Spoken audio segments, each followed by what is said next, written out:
আমি আমেরিকাতে দেশে বসছিলাম এবং টায়ার্ড, আমাকে ফাঁসায় দেওয়া হয়েছে। আগে জানতাম না, আমি ওখানে ছিলামও না, আমি ইন্ডিয়াতে ছিলামও না।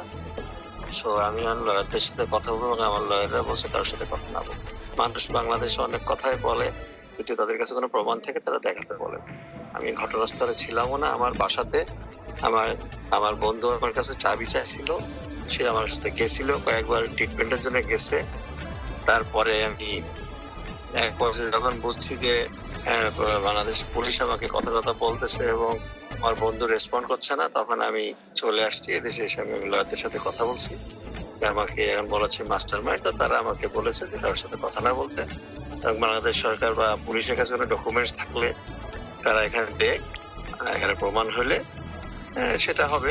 এর বাইরে আমি কোনো কথা বলতে চাচ্ছি। আর একটা বিষয় যেটা শোনা যাচ্ছে যে ফ্ল্যাটের যে ভাড়াটা নাকি আপনার নামে হয়েছিল।